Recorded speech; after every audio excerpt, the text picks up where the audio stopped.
What's up mga ka-Big Bites? Lakers na isahan ang Wolves, Edwards lilipat na sa Lakers.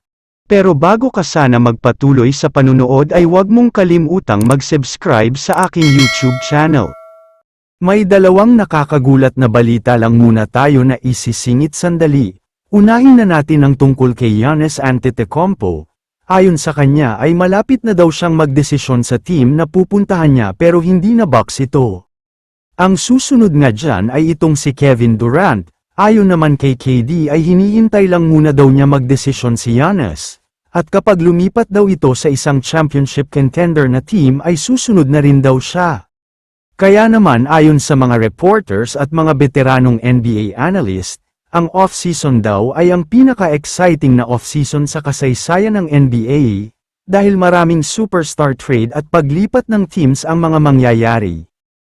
Kung akala nyo ay si KD at Giannis lang ang laman ng usapan, kasama din dyan si Anthony Edwards, dahil naglabas siya ng pahayag at sinasabing sobrang frustrated daw siya sa naging serye nila kontra sa Oklahoma City Thunder.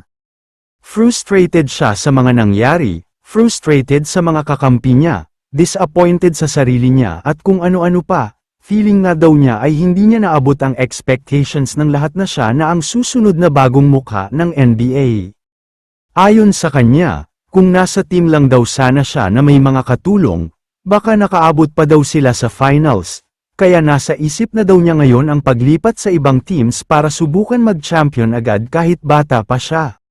Kaya naman after malaglag ni Edwards sa Western Conference Finals, dumiretso daw agad siya sa pag-FaceTime kay LeBron. Humingi nga daw ito ng advice kung ano ang pwedeng gawin lalo na sa point ng career. Ayon naman sa advice ni LeBron, sundin daw kung ano ang isinisigaw ng puso, dahil kung maglalaro daw sa isang team na hindi naman siya magiging masaya, walang saysay ang paglalaro dahil ang basketball ay nagbibigay ng saya. Kaya naman ayon sa multiple reports, by next 2 weeks ay posibleng mag-decide na si Edwards kung ano ang magiging desisyon niya. Pero most likely ay susundin daw niya ang gusto ng puso niya which is maglaro sa Lakers. Sa tingin ko naman, malaki ang magiging ambag niya sa Lakers, malalaman na lang natin kung magiging fit nga ba ang style of play niya dito, dahil parehong ball dominant sina LeBron at Luka, kaya exciting talaga makita ito. Kaya naman kung kayo ang tatanungin, ano ang masasabi niyo sa balitang ito? I-comment mo naman ang opinion mo tungkol sa tanong na ito. Dito na muna nagtatapos ang video na ito. Maraming salamat sa panunood mga ka-Big Bites. God bless sa inyong lahat.